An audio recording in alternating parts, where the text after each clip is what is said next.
Let me ask you this: where can people go and get your book if they want to buy a copy of your book? How do they do that? Now, I will tell you this: my co-host, who's not here tonight, Griff, went to Barnes and Noble and asked for it. There's a fake book out there too, or listing that they'll say it's not available.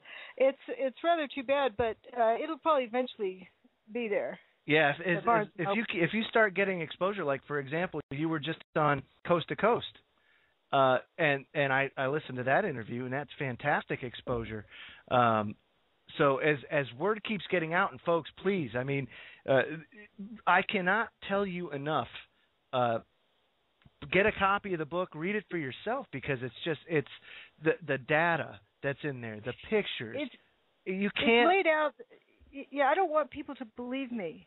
This is right. This is a sort of like a course that anybody can understand if they are honest and want to read, want to understand. But it also gives you all the information you need to figure it out. It isn't like take my word for it, trust me. I want you to be able to think for yourself. Right. And give you the ability to do that.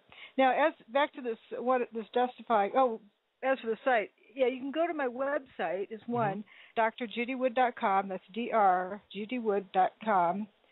And at the front of that front page, there's links to the book site, or you can go directly to wheredidthetowersgo.com. And can people also buy it, say, on Amazon or anything like that? Yeah, it's also available on Amazon. Very good, very good. And like I said, folks, I mean, you'd think it's dry as a bone. You can't put it down. That's the problem. And it was also intimidating also. I'll tell you this, Dr. Judy, because it's written like a college textbook. Well, it looks like one. It does. It looks like one. It's in that format, It's very, very professionally done. You don't.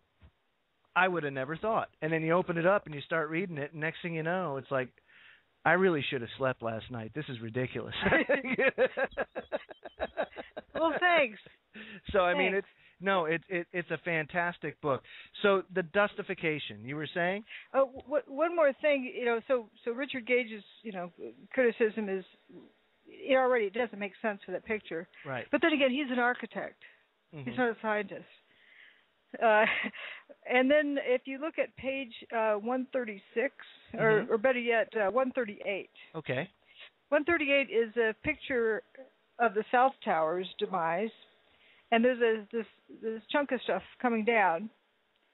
And as you notice, as it comes down, this is 3 frames in a video, the stuff comes apart and turns to dust. As it's falling in midair. As it's falling in midair. Right. What would cause something like that to happen, Dr. Judy? Something that causes a change in matter. Would that also explain how cars were just burnt to a cinder, pretty much? One more thing to look, the picture right above that on page 138. Sure. I call that the Twilight Zone. I have names for different pictures that are meaningful to me. Mm-hmm. This picture is of the intersection of West Street and Vesey Street as viewed from the northwest. Mm-hmm.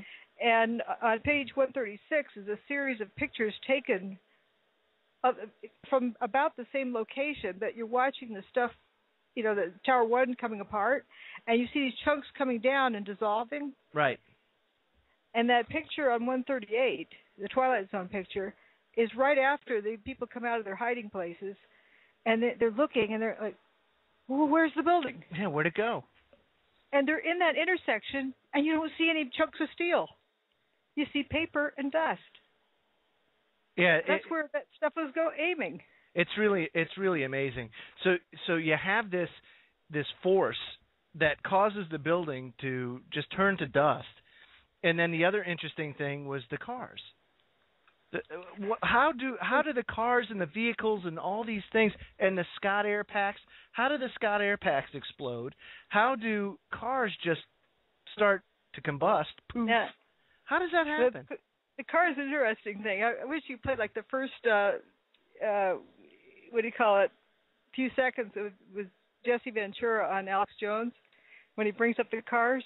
I don't know if you could play that. I don't have that. Yeah, because it was too big of a file. But at the beginning, it's something like, Alex, there's 1,400 toasted cars all over Manhattan. He used your term. I know it was right. something else. It was something else. It was just in awe because they're also over in FDR Drive, and it just hit him that these toasted cars all over the place. Thank goodness somebody's realized that. You've heard me talking about it for years about the toasted cars, and what I mean by toasted, not necessarily burnt. It's not necessarily cause. It's a generic term meaning it's toast. It's history. You can't repair it. It's done for. And that is another generic term I use for toasted something like got messed up so you can't fix it, or, disintegrate or whatever. So you don't have to specify exactly what happened because we don't know what happened. So you have these toasted cars. They look like they could be burnt, but not necessarily. There's some really strange things, like some of the firefighters. Let's see if I can read one of my favorite quotes from one of them. It's right at the beginning of chapter 11, which is the toasted car chapter. Or no, it was the beginning of 13, the weird fires chapter. Yeah, it's the beginning of chapter 13. Okay, we were putting out the car fires, or attempting to, and there was the water had no effect on the car fires at that time. Now I've seen certain metals react to where, like, say you spray water on like a magnesium or on phosphorus or something like that. It actually makes it burn hotter. Burning. Right, it actually makes it burn hotter.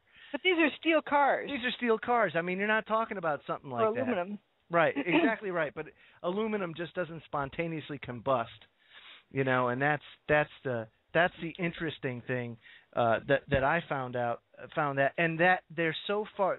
A lot of them are pretty far away. It's not like you're talking about them being right there. Some of them are a considerable distance back. Oh, then there's the first responder who hid out in. One of the towers was going poof. He got into Building 7, and I've got a picture of where the door he came out of, and we know who left the door open. And he talks about walking up the street, climbing over stuff, and there was the cars just spontaneously lighting up as he went past them. Yeah, that's just incredible. And or the police car that was half burnt. Yeah, I call it the wax spot car. Yeah, it's got a special name. The front door is toast. The back door, it's probably not perfect, but it looks like it's got a new wax job, brand new on the showroom floor. Right. And the difference is the line delineating those two is between the front door and the back door, where you probably would have a rubber gasket. Very interesting. Very interesting. And you start noticing other patterns like that. Like, why is the metal signpost that goes into the ground not toasted? But other things of that same material, like, the galvanized steel, door latches on cars, and on trunk lids, they all seem to give way. You have a lot of pop trunk lids and pop doors. So based on the evidence, you have all this stuff here. Based on what you see, what can you determine?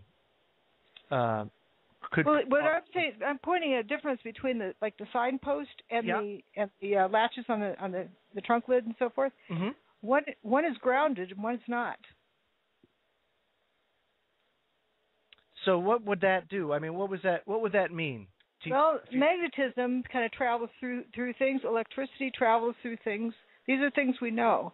And one thing I think is important is to not ever be in a hurry to get to the answer. Let the answer reveal itself to you. Let it speak to you. And as I say, in the book, the quote, you want to read it inside the front cover? Inside the front cover, the book says, "If you listen to the evidence carefully enough, it will speak to you and tell you exactly what happened. If you don't know what happened, keep listening until you do. The evidence always tells the truth. The key is not to allow yourself to be distracted away from seeing what the evidence is telling you. And then you have, quote, empirical evidence is the truth that theory must mimic. And so you have to start with empirical evidence. That's right. So based on the evidence, if you take all this evidence and you put it together, what does it lead to? Well, I hope we're not running out of time here. No, you got plenty of time. So let's also look at moving along, the weird fires. Weird fires. And there's a quote that Jesse Ventura didn't quite get right, was struggling for it. It sounded like his wife in the background was helping him out on it, which is kind of neat because it sort of sounded like she was, on board with it. And also Eric Larson, who wrote the preface, the foreword to the book. That's his favorite quote. It's on page 263. Hot things glow, but not everything that glows is hot. Okay, so what does that mean? When you say that, when you see something that's glowing, don't automatically assume that it's hot. Hot things do glow, but not everything that glows is hot. Now, think of an incandescent light bulb. That's hot.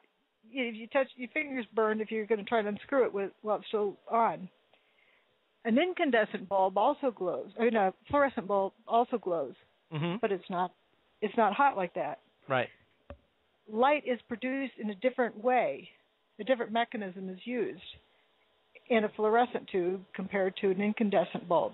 An incandescent bulb is resistance heating, and heats up enough till it glows. Uh-huh. But it's a different mechanism. It's a plasma inside the fluorescent tube. Now, just don't get too lost in the details here. Just realize there's two different causes right there for why something would produce light. One is hot and one is not. So if you see something glowing, it doesn't necessarily mean that it's hot. So we saw these glowing things around, but stopping to look to see if it's really hot, like this Cheeto. The picture that Stephen Jones showed early on. Yes. Digger with the glowing orange thing in the jaw. People say it's molten metal. Well, first of all, it's molten metal. That's a puddle on the ground if it's molten metal. But the digger is still working. The grappler. The hydraulics must still be working. If that thing was digging down in the ground somewhere, those jaws have gotten pretty hot. And you know what the maximum operating temperature is for hydraulics? No, what is it? 82 degrees centigrade. After that, above that temperature, you have permanent damage to the equipment. So if you drive one of these gizmos out onto the quote pile, and if the pile's hot, that thing's toast.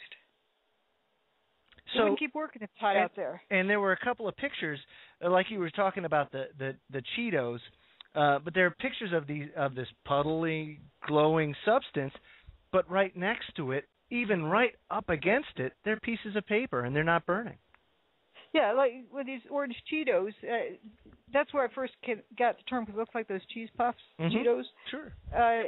Orange glowing, uniform glowing, which is, if something's hot, you usually have orange and that tapers off in a dark red and black, at some point. But this is just uniform orange, and the whole thing, sitting on a piece of paper. If it's hot enough to glow, it's like 1,200 degrees centigrade or 1,000 degrees centigrade. And you bet that paper would have burned up by now. Sure, of course. So what that tells you is that it's not glowing because it's hot.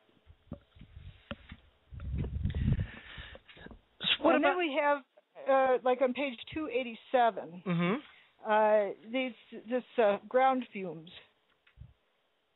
That was taken on Halloween. That's 31st of October, 2001. Right. Like a month and a half later. Right. They said that it was still burning. That the aviation fuel was still burning inside the rubble of the World Trade Center. Turn off your ears. Let's just look. Who cares what they say? But you see sprinklers misting water over the ground. You have this wet dirt. It's saturated wet dirt with the tire tracks marks in it. There's wet, but you have this stuff that looks like